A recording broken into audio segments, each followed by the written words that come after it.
মাননীয় প্রধান উপদেষ্টা সরকারের যিনি এখন আছেন ডক্টর প্রফেসর মোহাম্মদ ইউনূস, আপনাকে বিশেষভাবে আমি নিবেদন করতে চাই, আপনি কোনো রাজনীতি করেন না, এখন এই দেশের মানুষ আপনার প্রতি আস্থা রাখে।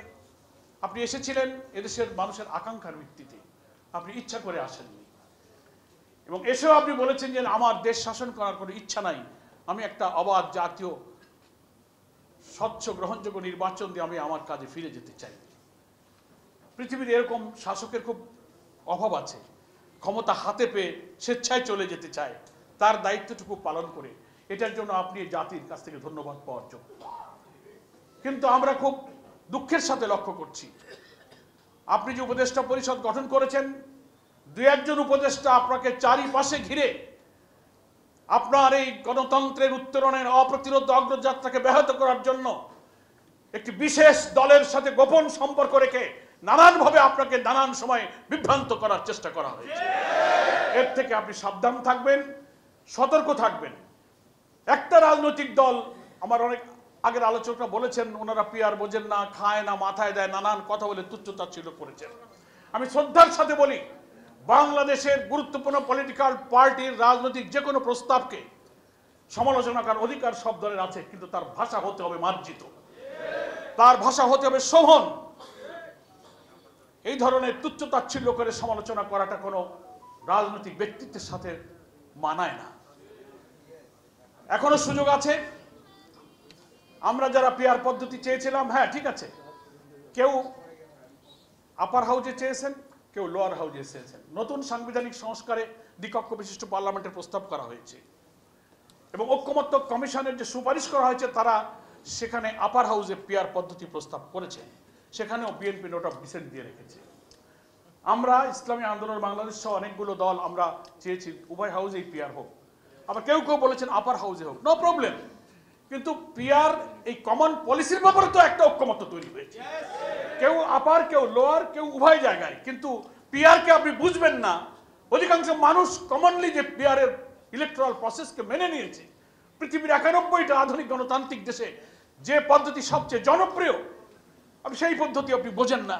আপনি যদি না বোঝেন তো বলার দরকারটাকে জাতিকে, আপনি পড়েন, গোপনে বাসায় গিয়ে বই খুলে পড়েন। আপনি পারেন না এই কথা, আপনার জাতিকে বলার দরকারটা কি?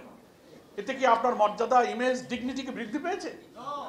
সেজন্য আমার প্রস্তাব, যেহেতু ডক্টর প্রফেসর মোহাম্মদ ইউনূস সাহেব একদিকে তিনি head of the national consensus commission, আবার তিনি হেড অব দি গভর্নমেন্ট, দুইটা জায়গার আপনি প্রধান।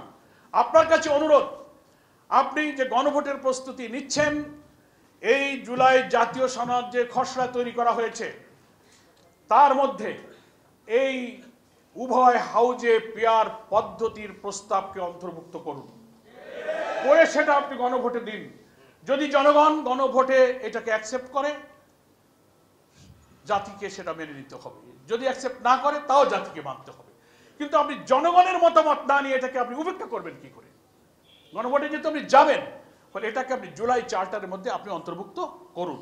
এটা আমাদের একটা দাবি। দ্বিতীয় হচ্ছে, 84টি বিষয়ে আমরা একমত হয়েছি, 166টি বিষয়ে কমিশন সুপারিশ পেশ করেছিল। 20টি গুরুত্বপূর্ণ সাংবিধানিক বিষয়ে মেজর ডিফারেন্স অফ ওপিনিয়ন থেকে সেটার উপরে প্রায় 23টি মিটিং আলোচনা হয়েছে। প্রায় আমরা সব একমত হয়েছি। একটা দল প্রায় 8টা 9টা জায়গায় নোট অফ ডিসেন্ট দিয়েছে। আমরা প্রস্তাব দিচ্ছি, গণভোটের যে প্রস্তাবনা তৈরি করা হবে, ঐক্যমত্য কমিশন যে সুপারিশগুলো পেশ করেছে, সেগুলোই সব আপনি গণভোটের প্রস্তাবে দিয়ে দেবেন। যারা ডিসেন্ট দিয়েছে, ডিসেন্ট হচ্ছে ভিন্ন মত, ঐক্যমত্য কমিশনের সুপারিশের পরে ভিন্ন মত দেবার অধিকার আছে। এটা আইন, গণতন্ত্র এবং বিধির এটা একটা বিউটি, সেটা অধিকার আপনার আছে। কিন্তু গণভোটের প্রস্তাবনার মধ্যে ডিসেন্টগুলোকে সংযুক্ত করা যাবে না। ঐক্যমত্য কমিশন যা সুপারিশ করছে পুরোটা আপনি গণভোটে দিয়ে দেন, হা বলবে অথবা না বলবে। এটা আমার প্রস্তাব। দ্বিতীয় হচ্ছে যে, গণভোট কখন হবে? কেউ বলছেন একই দিনে হবে, জাতীয় নির্বাচন আর গণভোট। তার প্রবলেমগুলো কিন্তু ওনারা বলেছেন। মেজর 3টা সমস্যা আছে একদিনে ভোট হলে। 1 নম্বর, একদিনে ভোট হলে একটাও তার মার্কার প্রতীকে ভোট দেবে, আবার সেই জুলাই সনদ বুঝে শুনে হা বা না করবে। একটা ভোট কাস্টিং হতে কত মিনিট সময় লাগে?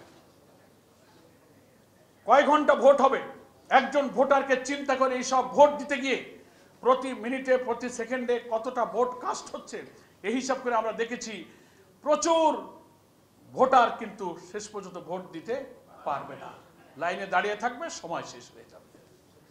এটা একটা প্রবলেম। দ্বিতীয় প্রবলেম হচ্ছে যে আগে যদি এটার নিষ্পত্তি না হয় গণভোটে, যে কি কি সংস্কার হতে যাচ্ছে, সাংবিধানিক রাজনৈতিক এত সংস্কার কি 84টা জাতি জানবে, তারপরে না কোন দলকে ভোট দেবে। তো একই দিনে যদি নির্বাচন হয় আর গণভোট হয়, তো জাতি তো ভোটের আগে জানতে পারলো না যে কি কি সংস্কার হচ্ছে। ফলে গণভোটে ইয়েস নো কি হলো ভোটারকে জানবে, তারপর মাথা ঠান্ডা করে ভোটার ভোট দেবে। বিফোর ন্যাশনাল ইলেকশন আমাদের এই গণভোটটা দিতে হবে, এবং আমরা মনে করি প্রায় সব দল যে নভেম্বরেই গণভোট হওয়ার হচ্ছে উপযুক্ত সময়। আর একটা জটিলতা আছে, প্রায় জাতীয় নির্বাচনে যত নিরপেক্ষ হোক আর কেয়ারটেকার হোক, কিছু কিছু ভোট কেন্দ্রে কিন্তু ভোটের দিনে সংঘাত সহিংসতা হয় না বলেন? 5টা ভোট কেন্দ্রে ভোট বন্ধ হয়ে গেল, মারামারি হলো।